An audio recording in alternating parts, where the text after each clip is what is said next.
membutuhkan asumsi itu ya harus gitu, intinya gitu. Tapi kalau itu tidak perlu, tidak harus ya, tidak harus multivariate normal. Kemudian faktor analisis. Nah, faktor analisis ini ada beberapa metode.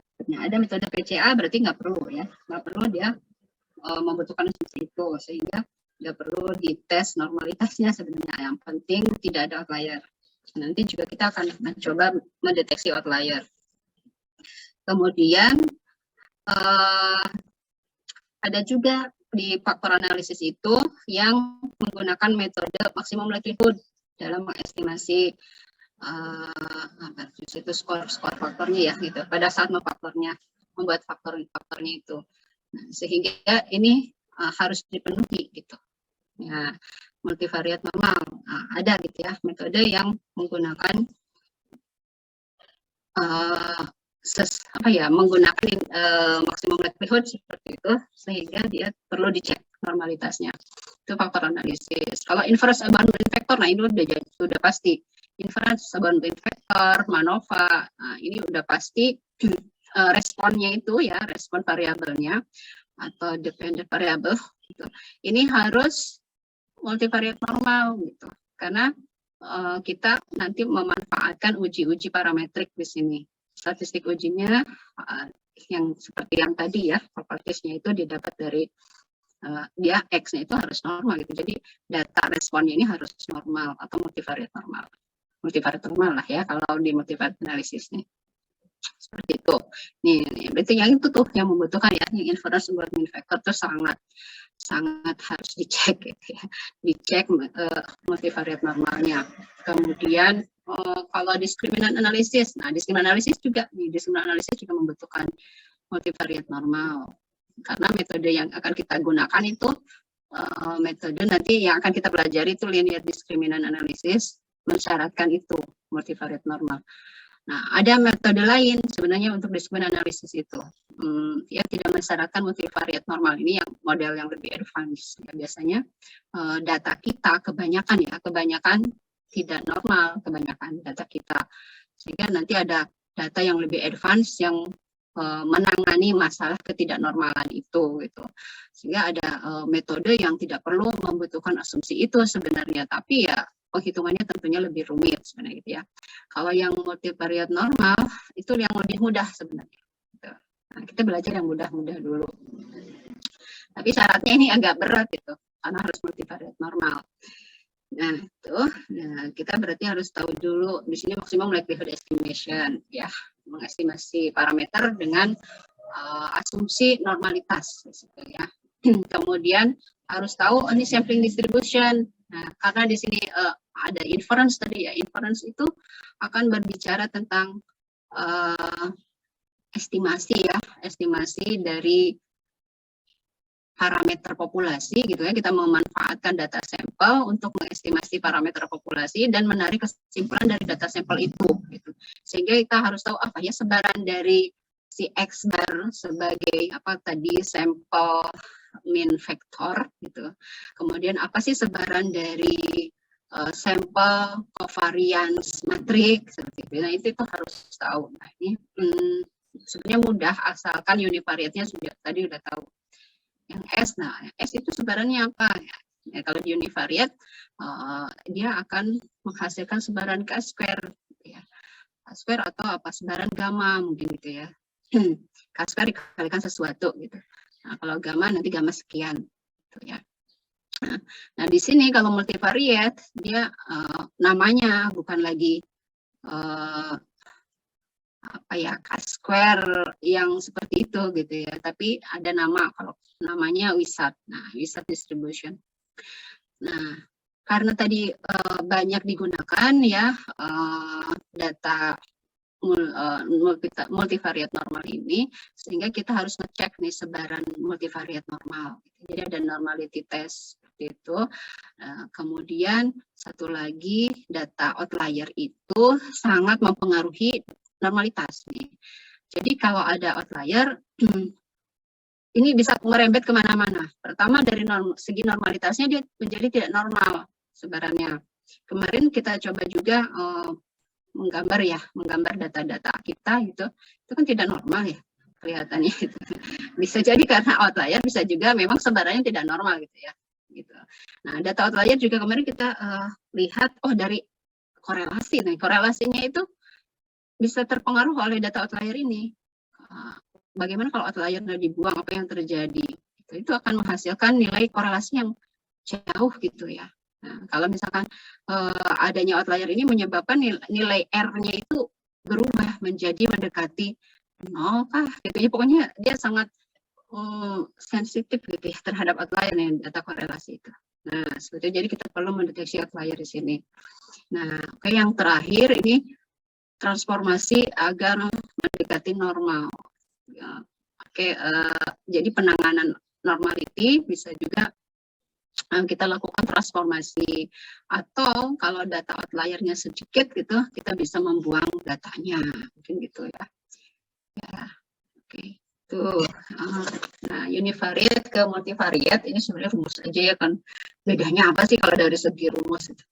Ya, bagaimana kita akan mengetahui multivariate, bedanya di mana mungkin gitu ya teman-teman. Jadi sebenarnya mudah aja. Sebentar ya.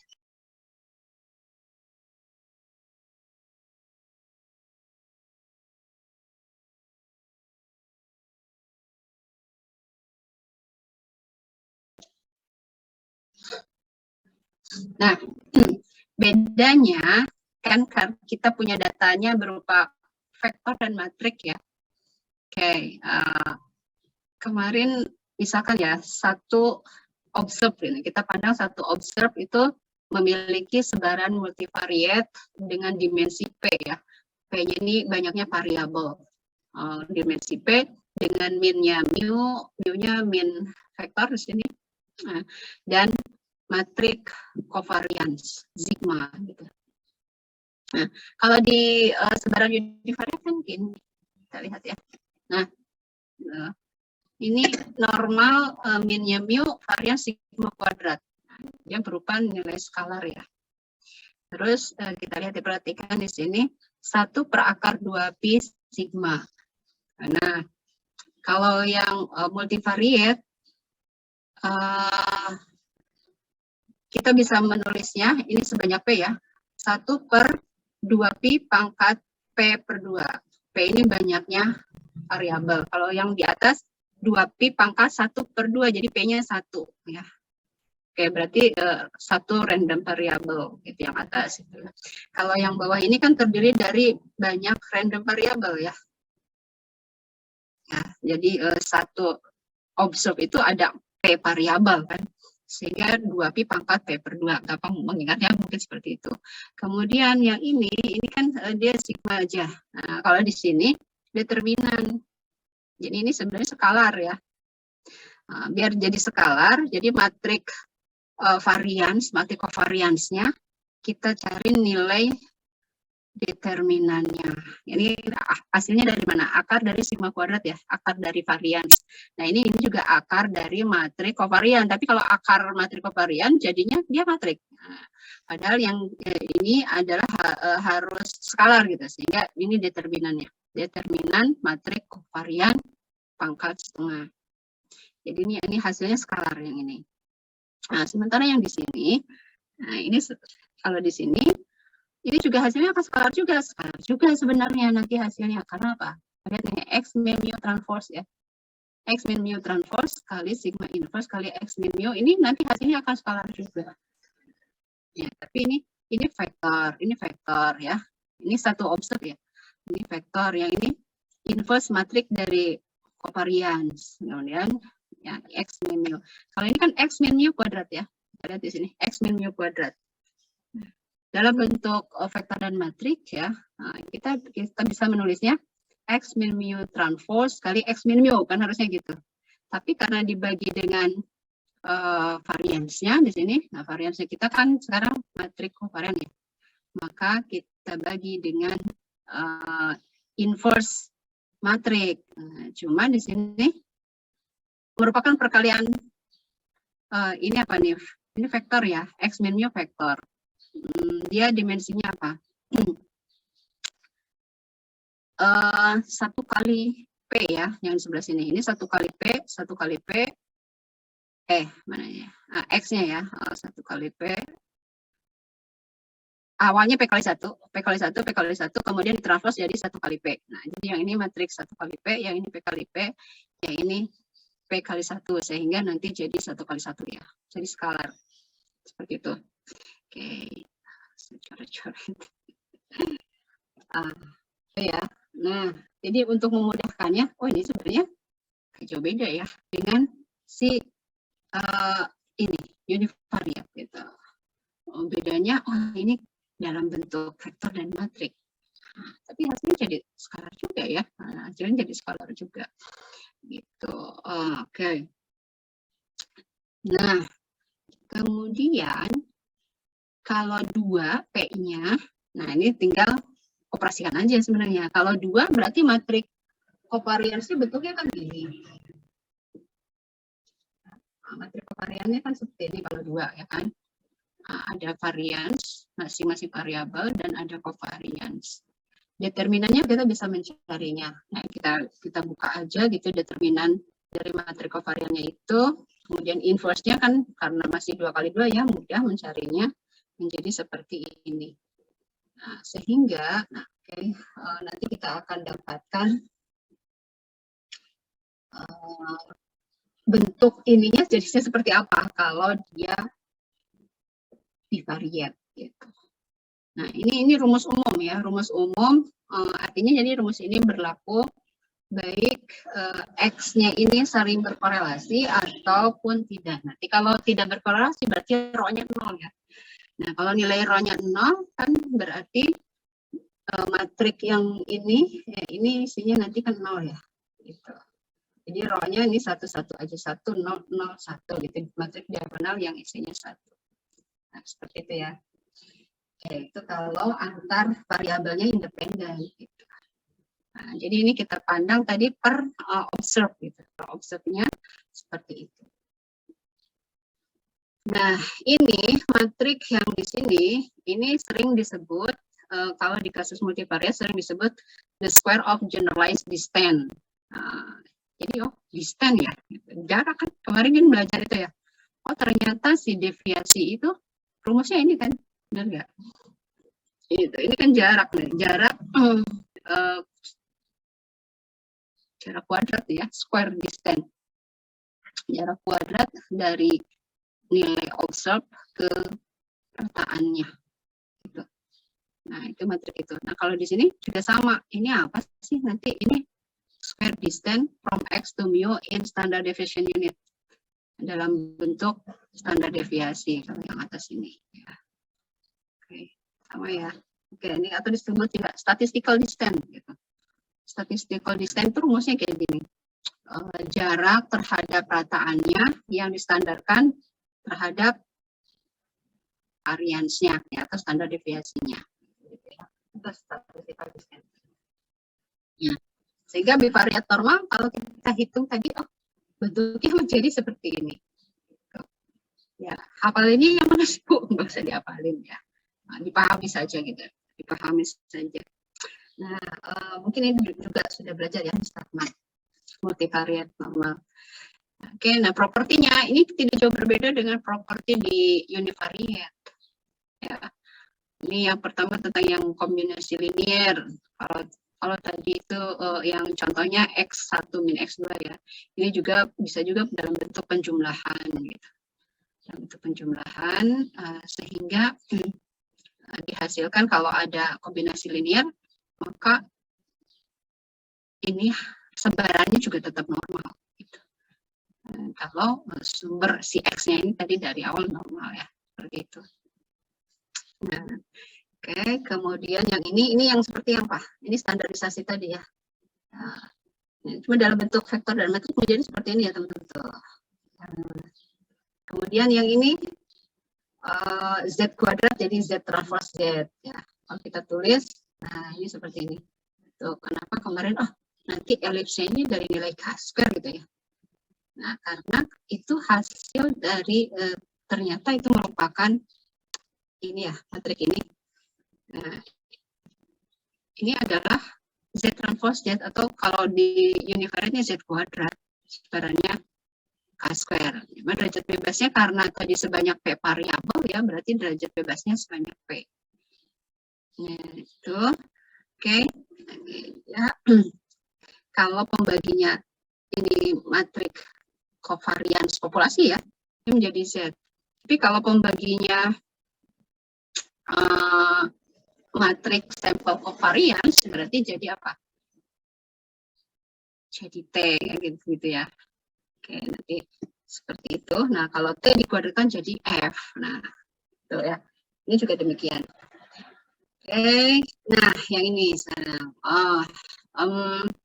Multivariat normal itu secara teori ya tadi, secara teori kalau kita pecah-pecah menjadi marginalnya, maka setiap X ya, XI ini, setiap variabel gitu, ini akan berdistribusi normal juga ya, akan berdistribusi normal dengan mean tertentu dan variance tertentu. Itu secara teori. Ya. Nah, nanti kita kalau tes dengan normality test, gitu, umumnya ya data itu gini ya, secara multivariat dia normal gitu. Begitu nanti ke teman-teman cek univariatnya, ada mungkin satu gitu ya, satu atau dua, kalau X banyak banget ya, kalau variabelnya banyak sekali, satu atau dua yang tidak normal gitu. Tapi secara multivariat dia normal. Oke, itu data ya, secara data mentah atau data sampel kita memang seperti itu. Tapi secara teori kan kita bicara idealnya, bicara secara populasinya ya kan. Kalau secara teori sebenarnya multivariat normal itu dibentuk dari variabel ya, variabel yang normal ya, semuanya harusnya normal gitu. Ya. Oke. Nah, nanti jangan heran ya. Terus kalian menyimpulkan karena ada satu yang tidak normal, jadi kesimpulannya multivariatnya tidak normal gitu, bukan multivariat normal, enggak gitu. Tetap aja kita mengambil kesimpulan dari hasil multivariat normalnya aja. Ya, oke, walaupun nanti di secara univariat ada Bu yang tidak normal gitu. Mungkin gitu nanti kita cek ya dengan data tertentu. Nah, oke, yang ini partisi ya. Partisi ini biasanya kita akan membutuhkan di canonical correlation, gitu, datanya kita partisikan, di situ ada dependent dan independent. Nah, kita pisah ya data independent dan independennya, di mana masing-masing dependent mempunyai sebaran normal gitu, kemudian independen mempunyai sebaran normal, sehingga seperti ini datanya. Atau data pada saat ya diskriminan analisis gitu. Nah, diskriminan analisis kita pecah satu data set untuk kategori Y sama dengan 1 gitu. Satu data set untuk kategori Y sama dengan 2 dan seterusnya. Seperti itu. Nah, ini kita butuhkan partisi. Nah, ketika di partisi ternyata juga si data yang tadinya kalau kita gabungin ini normal, maka di partisi juga hasilnya tetap normal ya. Tetap normal. Walaupun komponen mean dan covariance-nya tadi bisa berbeda ya, seperti ini. Dan kemudian ini juga mengatakan hal yang sama tentang covarian. Yang nomor 5, nah ini tadi kalau nilai covariannya 0 maka dia independen ya. Independen itu di sini lebih ke arah X-nya. Kalau melihat ke arah X-nya independen. Tapi kalau dari segi observe-nya itu syaratnya memang harus independen ya, tapi itu biasa tidak diuji. Jadi kita asumsikan saja dia independen gitu antara observe-nya. Jadi tidak pernah diuji. Nah, tapi yang diuji itu yang X-nya di sini. Nah, X-nya diuji. Karena akan lebih melihatnya nanti dari segi variabelnya. Gitu ya. Kalau yang dari observe-nya sudah gitu ya. Tidak perlu diuji. Nah, karena itu semua independen. Gitu. Karena memang harus independen. Terus random sample tadi. Oke, nomor 6 conditional distribution, karena tadi bisa dipecah antar dua set ya, antar set variabel tadi ya, bisa jadi 2 set atau 3 set, sehingga nanti ada menggunakan rumus conditional variable. Ini segera mengingat. Oke, kita nggak usah banyak ngomongin rumus, nah, biar paham aja. Nah, ya tadi yang sudah dipecah-pecah itu yang canonical correlation dan discriminant analysis ya, kita memanfaatkan conditional variable conditional distribution. Nah, kemudian yang ini di inference about mean factor tadi ya. Inference about mean factor. Kalau kita ambil dari populasi yang berbeda tadi dan independen, maka ini tadi ya, kalau di univariate seperti tadi, mean-nya seperti ini, variansnya dan di jumlah kenapa? Karena tadi independen, kovariannya nilainya 0. Gitu. Oke, seperti itu. Ini di inference about mean factor nih, teman-teman diuji beda rata-rata. Untuk apa yang ini nanti akan kita gunakan pada saat menghitung simultan confident interval itu. Nomor 7. Oke, nomor 8. Kalau ini sih nomor 8 multivariate regression ya, mutually independent. Ini harus yang mensyaratkan X-nya harus independen. Nah, ini multivariate regression, tapi kita nggak belajar multivariate regression ya. Oke, atau mungkin di canonical correlation juga ada. Canonical correlation enggak, bukan. Ini multivariate regression. Oke. Nah, sekarang kontur. Kontur itu sebenarnya apa ya? Nah, ini secara teorinya.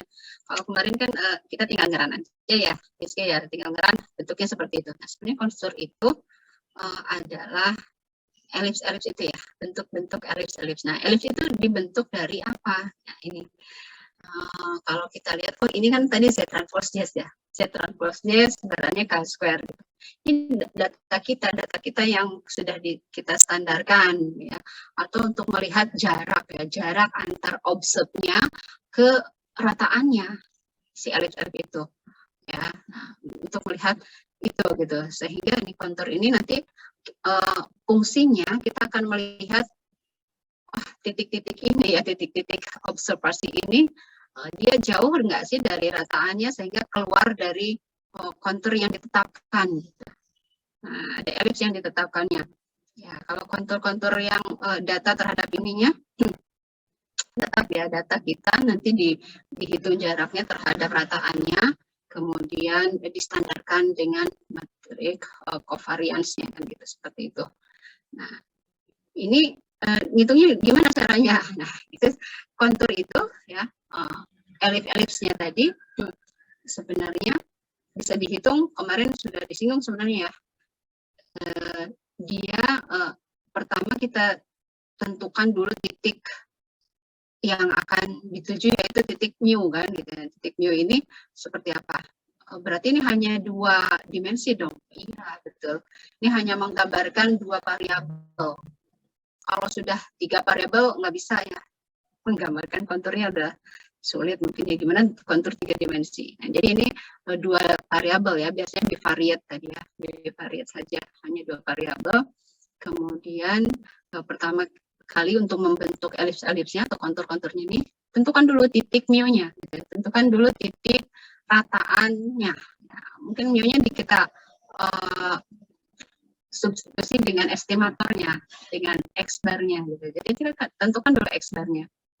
Titik X-bar itu akan menjadi titik originnya, ya, akan menjadi titik pusatnya, gitu. Bukan titik 0,0 lagi, tapi titik mu-nya itu ada titiknya, ada angkanya. Kan, gitu. Nah, kemudian untuk menentukan jari-jari elipsnya gimana? Nah, untuk menentukan jari-jari elipsnya, kita manfaatkan agent value dan agent vector yang sudah dinormalisasi ya. Nih, agent vector yang sudah dinormalisasi. Oke. Nah, agent value yang paling tinggi akan menghasilkan jari-jari yang paling panjang. Itu namanya juga elips ya. Oke. Kemudian yang lainnya berarti akan menjadi jari-jari yang paling pendek gitu. Nah, kemudian agent vektornya ini dikalikan ini ada rumusnya yang ini. Nah, C kuadratnya ini apa? C kuadratnya sesuai yang tadi, biasanya ini nilai K square ya. Nilai K square kan, nilai F kah gitu. Nah, seperti itu. Nilai F kalau apa? Kalau sigmanya ini kita estimasi dengan sampel covariant matrik ya, ini menjadi F. Nah, ini Kalau itu nilai sesuatu gitu di sini ya, mungkin F tabel kali sesuatu gitu, atau K square kali sesuatu gitu, nggak mesti K square persis gitu, enggak. Jadi ada pengalinya mungkin, tergantung nanti ini sebarannya apa. Nah, oke, di situ. Nah, ini jari-jari elipsnya ini, oke, berarti akar C kuadrat ya, akar C kuadrat, akar konstan, ini suatu konstanta nilai tadi. Kemudian plus minus, kenapa plus minus? Karena dia itu kan namanya jari-jari ya, ada atas, ada ke bawah misalkan gitu, ada yang ke kanan, ada yang ke kiri seperti itu. Nah, kemudian dikalikan dengan akar lambda i, akar eigenvalue dikalikan dengan eigenvektornya, yang diakarkan cuma lambda ya, lambda dan c sebenarnya kan gitu ya, c kuadrat akar dari c kuadrat lambda i, juga ada yang menulis begitu. Nah, ini kemudian lalu membentuk vektor jari-jari ya, sehingga dikalikan vektor eigennya gitu. Nah, itu manfaat eigenvalue dan eigenvektor itu salah satunya ini, nanti kita bisa melihat kontur-kontur dari observasi itu. Nah, jaraknya seperti apa sih gitu. Ya. Tuh, ini contoh membuat ini elipsnya ini seperti ini.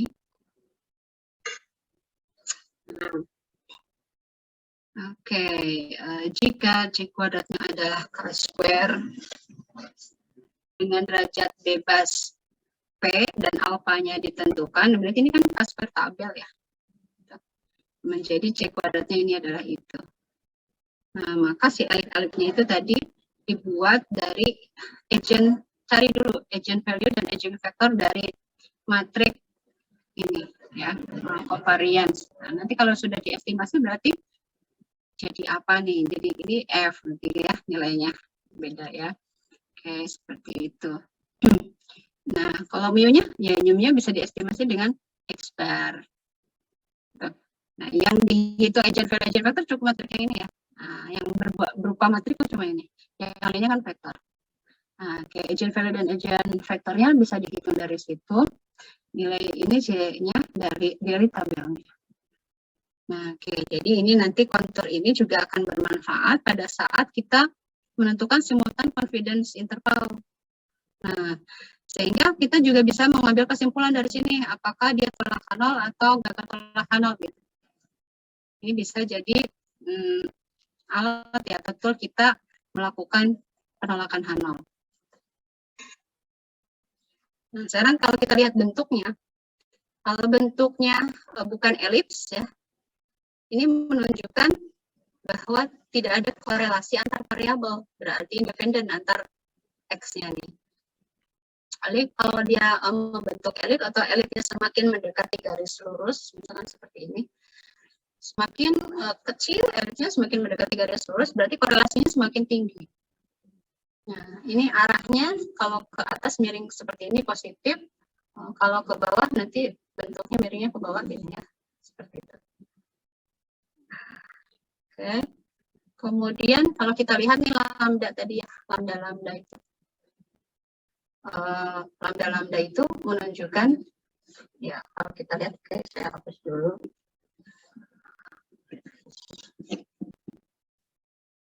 Dari sini dah ya, lambda itu tadi adalah bisa menentukan jari-jari elipsnya.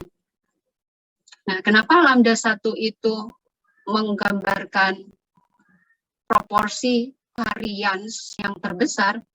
Nah, bisa kita lihat yang di atas ini kan lambda 1 kali dengan akar C kuadrat, kemudian dikalikan eigenvektor yang pertama kan gitu ya. Nah, ya kalau kita hitung ini ya, berarti lambda 1 ini menggambarkan variasi kan lebih jauh ya dibandingkan yang lain. Bisa menangkap variasi data yang lebih banyak gitu, dibandingkan kalau misalnya ini, kalau kita buat iniannya, lewat. Nah, dia menangkap segitu tuh variasi datanya. Nah, ibaratnya seperti itu. Kalau lambda 2, dia akan menangkap variasinya ya sebesar ini, kecil. Lambda yang kedua, variasi datanya. Nah, itu sehingga lambda 1 dikatakan selalu lebih besar dan dia diartikan total proporsi varians yang bisa dijelaskan oleh model. Itu langkah 1. Oke, seperti itu ya. Nah, oke, kemudian apalagi nih? Oh ya, ini kalau di kasus univariate, gambar PDF-nya ya, PDF dari sebaran normal. Ini bentuknya ini simetris, gitu ya. Tapi kalau di bivariate, 2 dimensi ya, 2 dimensi. Bentuknya seperti gunung yang simetris, gitu. Atau lonceng, benar-benar lonceng gitu ya. Kalau ini kan seperti apa ya, gambar 2 dimensi ya, kalau univariate. Nah, kalau di bivariate berarti bentuknya memang lonceng. Nah, yang simetris itu karena apa? Ini karena rho-nya 0 sebenarnya, simetris berarti gunungnya simetris. Tapi kalau yang kalau ada korelasi, dia gunung yang tetap kiri kanannya simetris, sebenarnya kiri kanan cuman bentuknya tidak bulat banget gitu. Landasannya ini kalau ini ya, ini landasan atau alasnya ini bentuknya gini, terus dikasih ke atas gunung-gunung gitu. Nah ini kalau rho-nya 0, tapi kalau dia menceng ya, ya jadinya gunungnya pipih gitu ya, nggak bulat gitu. Kiri kanannya itu nggak seperti tumpeng gitu ya, simetris. Ada dari kiri kanan itu kelihatannya simetris gitu. Kalau yang elips itu dia itu kelihatannya pipih, gunungnya itu pipih, tapi tetap 3 dimensi. Nah gitu ya. Oke, itu kalau dia rho-nya tidak sama dengan 0. Seperti itu. Ini kalau rho sama dengan 0 biasanya kayak gini, independen kita X-nya. Oke, nah, seperti ini. Dan konturnya ini konturnya gini, bulat. Ya, konturnya bulat. Nah, ini contoh data realnya ya, di data mentahnya. Ternyata ini kelihatan nggak? Apa nih, banyak outlier ya. Banyak outlier, tidak simetris banget ya kelihatannya begitu. Tapi yang ini bisa jadi ini kalau ini kita buang data ini misalkan gitu.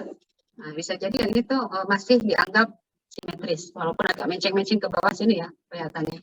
Nah, tapi ini bisa jadi kalau kita cek dengan multivariate normality test, ini bisa jadi masih normal yang sebelah sini.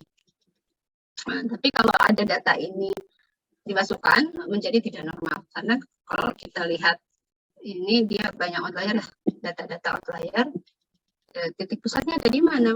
Kita nih, mu-nya ada di situ. Gitu.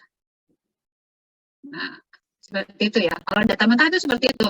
Ya, jadi nggak persis plek sesuai dengan teori. Kalau dengan teori kan elipsnya itu benar-benar bagus gitu ya, simetris kiri kanan, ini kesininya itu simetris. Nah, tuh.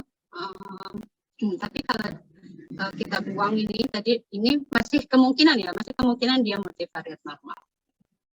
Jadi bisa dicoba kontur. Nah, ini dalam bentuk 3 dimensinya seperti ini nih bentuknya. Tuh, pipih kan ya, pipih nih tipis gitu.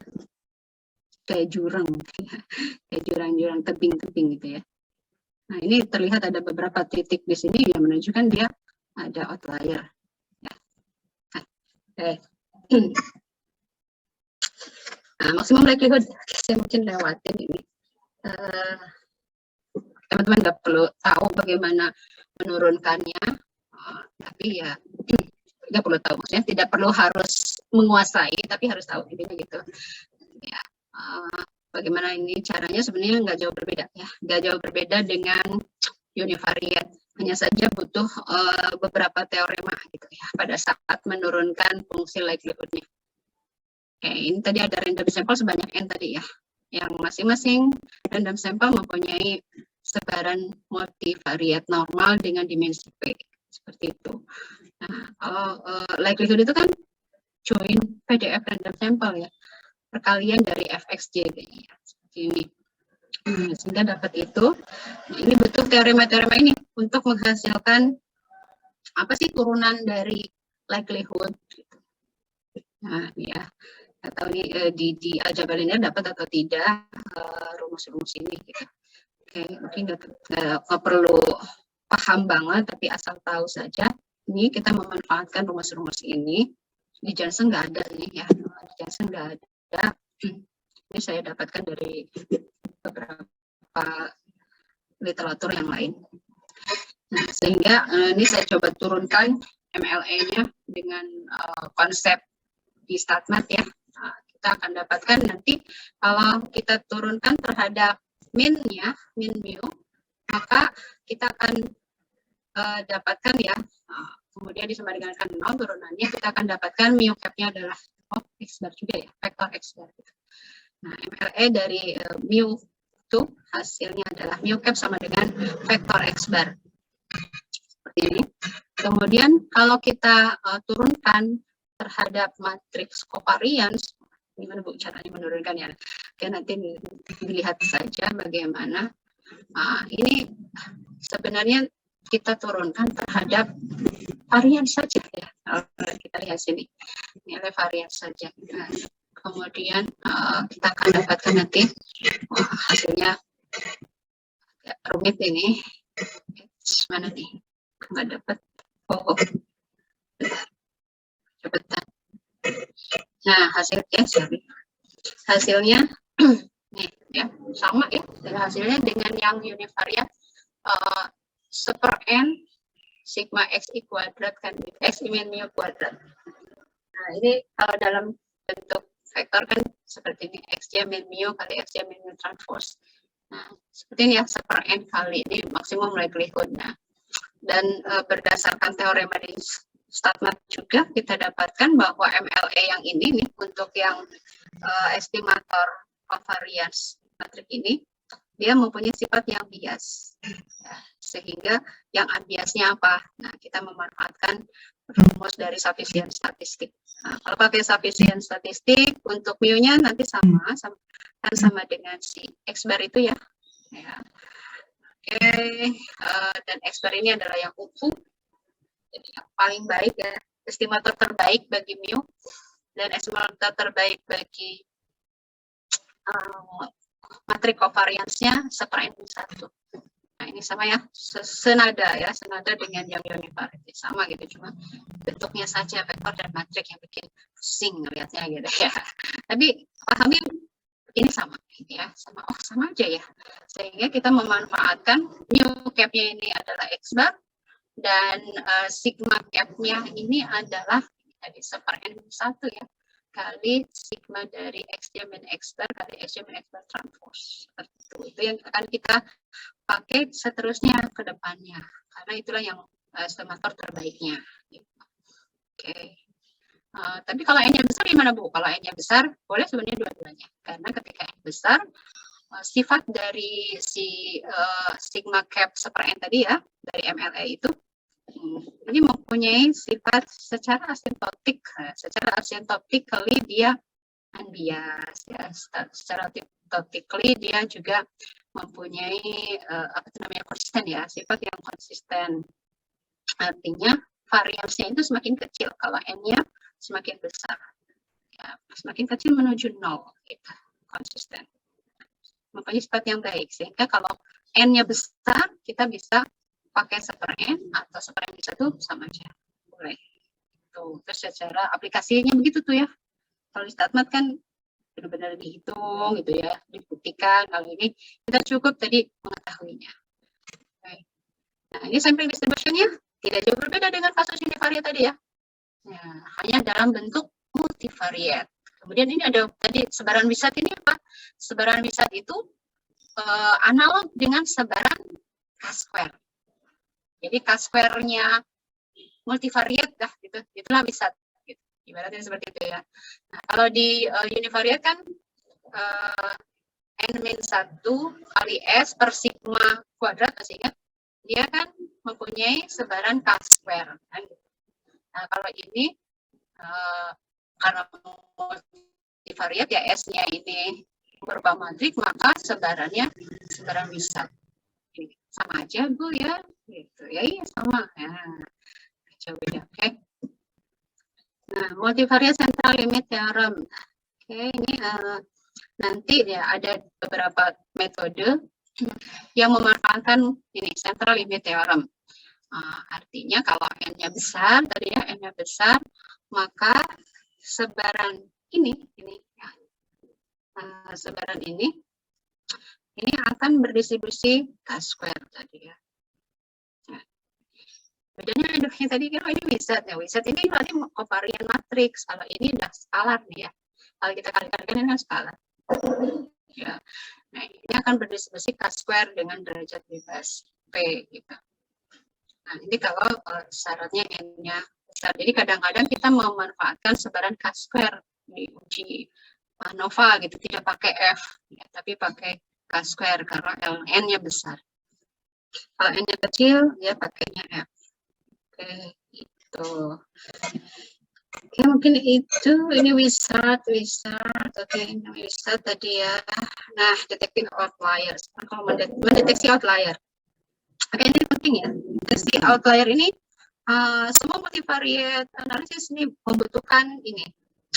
Ya, karena tadi outlier bisa menyebabkan hasil hitungan korelasi kita jomplang ya, jauh berbeda jika tidak ada outlier. Nah, jadi data outliernya sangat influence ya terhadap hasil hitungan kita. Nah, terhadap tadi penghitungan korelasi kah, atau juga terhadap sebarannya multivariate normal apa enggak nih gitu. Nah, bisa jadi dengan adanya data outlier menjadi tidak multivariate normal. Jam 9:11 ya. Ada waktu. Nah, ini kan di univariate kasus nih, ya. Kasus univariate kita menggambarkannya di kasus univariate ya, sebelum multivariate. Kita menggambarnya pakai apa? Deteksi outlier itu pakai Kiki plot ya. Kiki plot ini sekaligus untuk deteksi dia normalitas atau tidak kan gitu.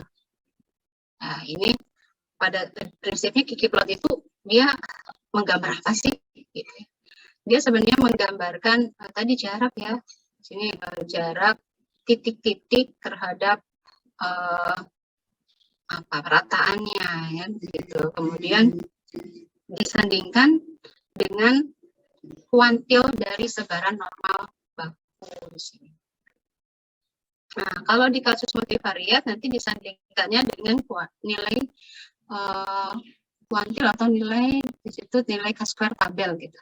Kalau di sini nilai Z tabel ya, seperti itu. Nah, ini Kiki plot nih. Kiki plot kayak gini nih. Oke, kalau di multivariate jaraknya menghitungnya seperti ini kan ya. Tadi ada deviasi statistical distance ya. Kita memanfaatkan di sini statistical distance untuk mengetahui titik-titik observe itu jauh nggak sih dari mu-nya gitu ya. Oke, di sini mu-nya diestimasi dengan X bar, matrik covariance-nya diestimasi dengan sampel covariant matrix S. Jadi langkah-langkahnya ini gini sebenarnya. Pertama menghitung dulu jarak ya, jarak observe multivariate tadi terhadap vektor min-nya. Nah, kemudian diurutkan dari jarak-jarak terkecil sampai jarak yang terbesar, diurutkan. Ya, kemudian kita hitung apanya nih, PJ, probability value. Ya, dengan rumus ini ada rumusnya. Lalu menghitung kuantil. Jadi menghitung kuantil itu menghitungnya cukup dengan nilai K-square sebenarnya ini. Kuantil J min setengah per N itu adalah nilai K-square. Nilai K-square tabel dengan derajat bebas P variabel tadi ya. Dan alfanya ini ada N min J plus setengah per N. Cuma kalau di R ini 1 min alfa ya. Nanti nilainya pakai 1 min alfa. Nah, lalu setelah itu ini diurutkan juga kuantilnya. Atau ini sudah diurut ya, ini sudah diurut, nanti bersamaan kuantilnya pasti ngurut nih dari yang terkecil sampai terbesar, lalu nanti kita pasangkan dengan scatter plot gitu. Membuat scatter plot pasangan kuantil dan distance tadi. Nah, lalu setelah itu kita buat nanti garis 45 derajat ya. Kalau titik-titik itu sangat dekat dengan garis 45 derajat, maka dia sangat dekat ya, tidak terindikasi bukan multivariat gitu. Jadi kalau dia bagus, ya itu multivariat gitu. Dan tidak ada data outlier gitu ya. Kalau masih dekat dengan si garisnya gitu, kemudian masih mengumpul ya titik-titiknya gitu. Nah, tapi kalau dia misalkan garis si titik-titiknya itu melengkung gitu ya di sekitar garisnya, wah ini berarti kemungkinan datanya tidak multivariat normal, ya perlu transformasi. Gitu. Transformasinya bisa di logaritmakan ya, gitu, atau transformasi box plot. Gitu. Nah, ini kalau systematic pattern curve suggests a lack of normality. Gitu. Kemudian kalau kita melihat ada satu titik yang mencil banget jauh dari temannya, itu terindikasi adanya outlier. Ini contohnya. Nah, ini datanya seperti ini. Oke, itu ada nih yang tadi. Nah, ini kemungkinan ini ada outlier ya. Terus kalau kita bikin garis ini ada kemungkinan dia tidak normal. Ya, seperti ini. Ini visualisasi sebenarnya ya, visualisasi mendeteksi data outlier secara multivariat. Kalau kemarin kan scatter plot aja, ya kan? Kita bisa juga mendeteksi outlier secara dua variabel. Kalau ini langsung simultan. Kalau ada 3 variabel langsung kita bisa lihat ya posisinya itu benar outlier atau enggak gitu ya. Seperti itu.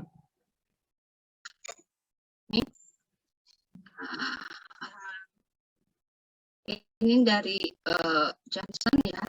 Bisa juga pakai scatter plot 2 dimensi gitu melihatnya.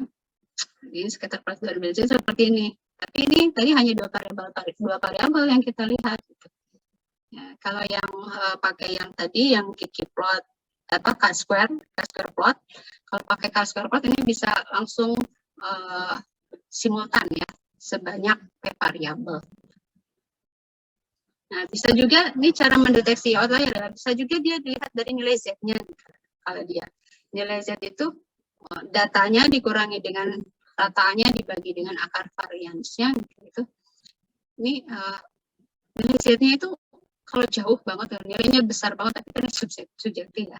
Besar banget berarti dia outlier. Jadi bisa berbagai cara ya. Dot plot ini dot plot yang mana? Yang ini dot plot. Nah, ini terlihat ada outliernya di sini kalau yang ini. Tapi kalau yang ini kan nggak kelihatan. Tapi kenapa ini kalau di secara kalau dua ternyata ada 2 nih. Nah, ini dan ini. Tapi kalau dot plot tadi satu variabel ya kelihatan cuma 1. Di sini malah enggak. Tapi begitu 2 scatter plot ada 2. Nah, ini harus dicek pakai yang ini. Kalau pakai ini gimana? Kalau pakai ini bisa jadi ya ketemu ada beberapa outlier. Oke, tadi caranya ya. Nah, ini di R-score ini seperti ini.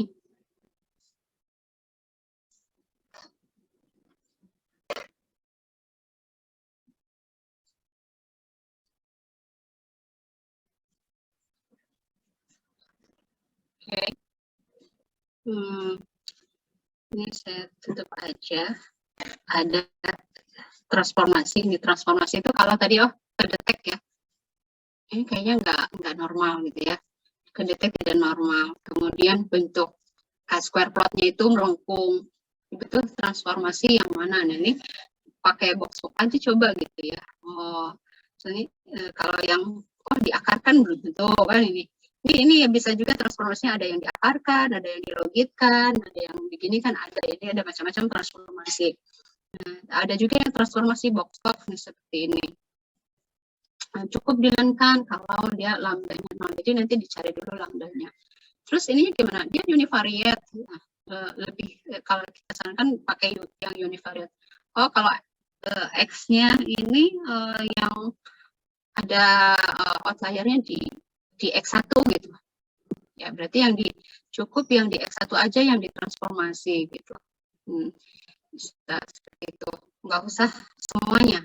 Nggak usah semuanya ditransformasi ya. kalau kedetek secara univariatnya ya. Nah, ini prinsipnya ya, ngitung si lambda ini dari mana. Lambda ini adalah powernya, power yang didapat dari sini, memaksimumkan L lambda ini. Dan ini kita dapat lambdanya dari situ. Nggak usah tahu nggak? Harus tahu nggak sih? Nah, kalau secara multivariatnya bisa juga, kalau tadi kan univariatnya cari aja X-nya yang tidak normal. Nah, tapi bisa juga dihantam.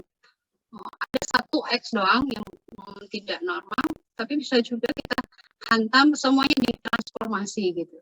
Dengan masing-masing lambda univariatnya itu dicari dengan rumus ini. Seperti itu. Wah, ini lebih galak ya. Ada juga nih menurut Theo gitu, kalau dia lambdanya 0 gitu ya, kemudian X-nya positif semua, ya datanya positif semua, ya pakai transformasi seperti ini. Jadi ada banyak ya, ada banyak macam transformasi gitu yang ditawarkan. Yang terbaik yang mana? Sebenarnya nggak ada, saya menyebutkan yang terbaik yang ini, nggak ada. Karena apa? Karena ini hanya pendekatan tadi ya, hanya pendekatan agar dia menjadi normal. Bahkan tadi kalau cuma satu outliernya, nggak apa-apa, kita buang aja gitu ya. Nah, bisa seperti itu. Atau ada juga sekarang sudah canggih metode yang bisa menangani atau ya bersahabat gitu dengan data outlier itu, dengan metode robust gitu ya. Seperti itu.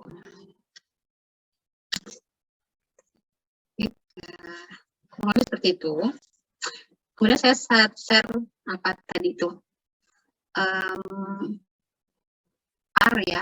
Sintaks R ada 2 jenis yang saya share. Untuk mengecek multivariat normal, di situ ada library MPN, ada library satu lagi yang panjang banget, kayaknya orang Prancis ya, biasanya bahasa Prancis, yang depannya R ya, RV apa gitu ya.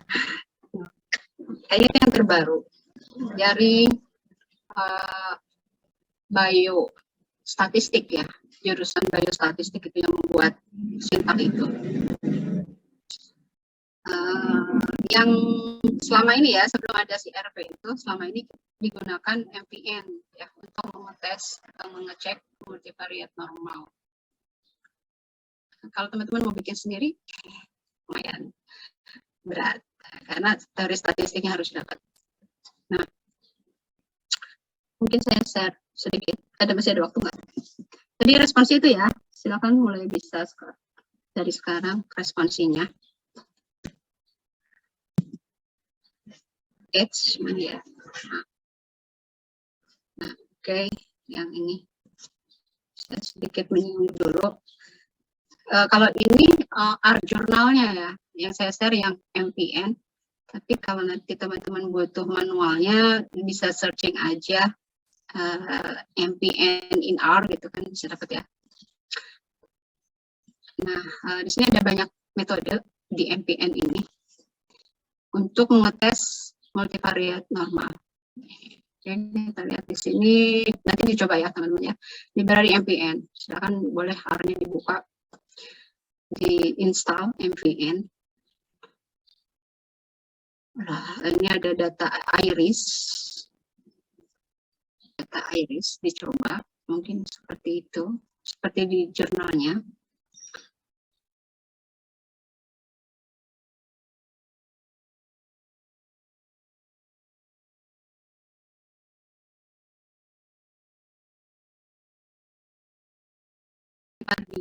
Mardia ini prinsipnya melihat skewness dan kurtosis dari data ya, data mentah kita, apakah skew-nya itu 0 atau tidak gitu ya. Kemudian kurtosisnya,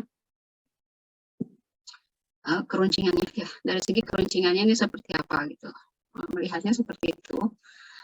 Kemudian ada metode di sini Henze-Ziegler. Ini tinggal Henze-Ziegler. Metode Henze-Ziegler ini prinsipnya sebenarnya tidak jauh berbeda ya. Dia memanfaatkan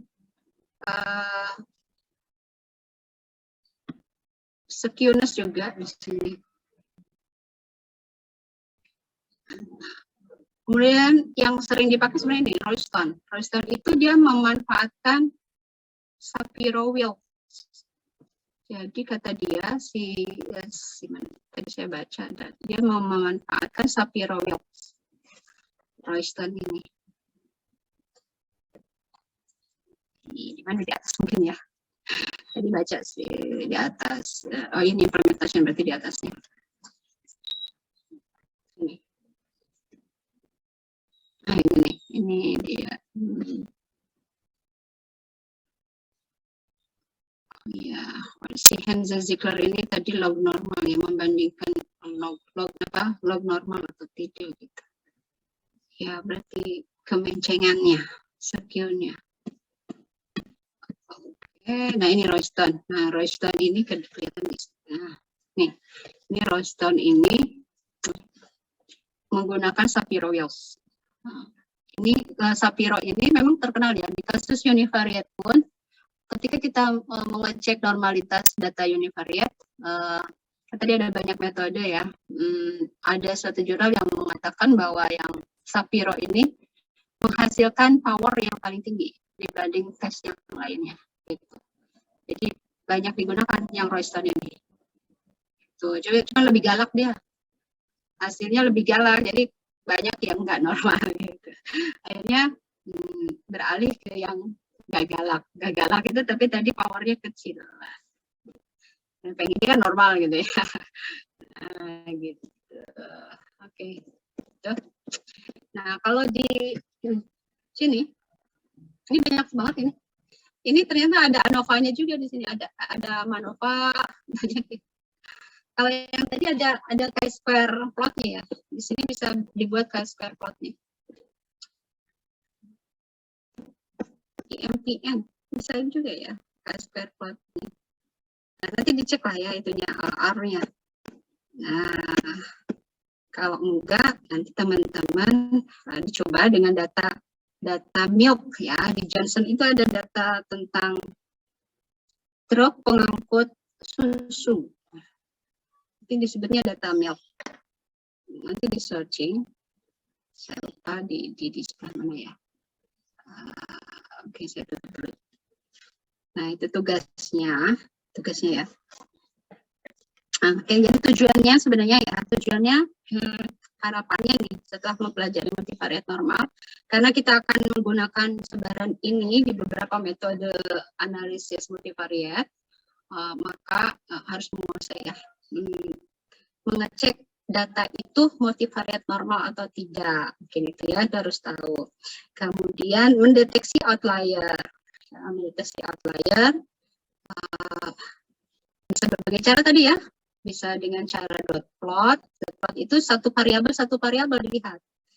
Ya, setiap variabel kalau ada 10 ya 10 plot gitu ya. Bisa dengan itu. Tapi tadi kelemahannya kalau dengan dot plot mungkin di variabel ini dia outlier, tapi di variabel yang lain nggak ada outlier. Misalkan seperti itu. Nah, oke, jadi hanya sebagian gitu yang bisa kita lihat. Ibaratnya kita melihat gajah, itu kan besar banget lah. Dari belakangnya aja tuh, gajah itu hanya ekor gitu ya.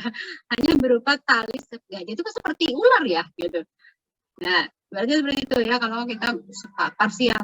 Kalau kita melihatnya dari depan, ternyata gajah itu kalau dipegang itu, kita pas megang itu ternyata misalkan buta ya, orangnya buta gitu ya, memegang itunya kupingnya, ternyata gajah itu lebar banget ya dan tipis gitu.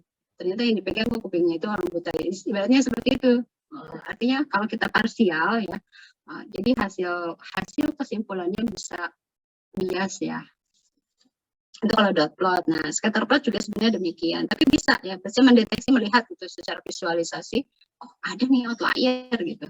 Nah, outliernya di variabel yang mana? Ini bisa lebih ini lagi ya, lebih sensitif lagi dibanding yang satu variabel tadi itu tadi dengan scatter plot 2 dimensi ya, 2 variabel kemarin ya, bivariate scatter plot seperti itu. Bisa juga untuk mendeteksi outlier, bisa juga dengan nilai z-nya kita cari gitu. Kemudian nilai z-nya ini kita bandingkan dengan z pada level alpha tertentu gitu ya. Kalau lebih dari alpha tertentu itu nilai z-nya misalkan nilai z-nya sampai 6, sekian gitu, berarti itulah outliernya ya, bisa gitu ya. Bisa seperti itu. Kemudian cara banyak cara. Nah, cara yang simultan itu dengan chi-square plot ya. Oke, dengan chi-square plot. Nah, cuman karena kemarin itu saya menemukan teman-teman ada yang mengerjakan membuat chi-square plotnya itu agak aneh gitu, sehingga banyak sekali outlier yang terdeteksi gitu. Padahal kalau chi-square plot yang dibuat seperti si Johnson itu dia cuma dapat 1 atau 2 gitu. Tapi dengan chi-square plot yang nggak tahu ya dia sintaknya apa gitu, saya nggak tahu. Tapi bentuknya pakai mungkin ada tambahan leverage point gitu ya. Nah, sehingga ada 10 gitu outliernya gitu, terlalu kebanyakan gitu. Mungkin jangan pakai yang itu gitu ya. Chi-square plotnya, coba chi-square plot yang buat seperti yang di Johnson gitu ya.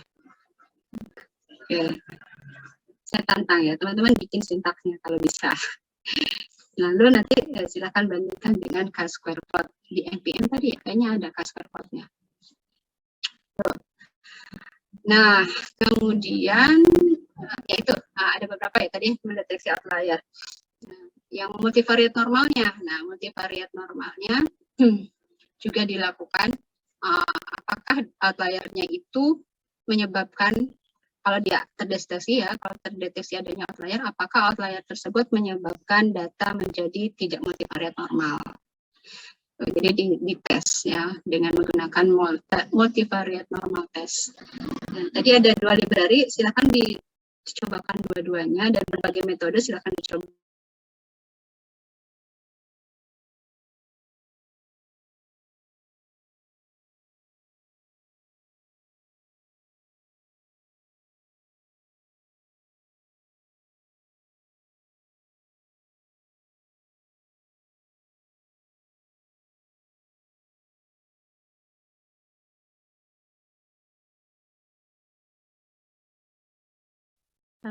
Sebentar, saya matikan dulu video, kayaknya udah mulai nggak kuat.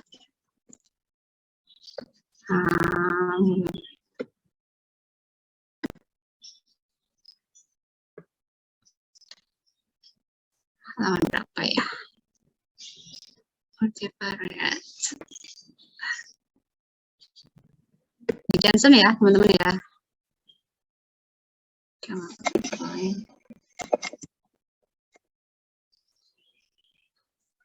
Nah, nanti bicaranya itu transportation cost data in tabel 68. Nah, tabel 68 teman-teman ya. Tabel 68.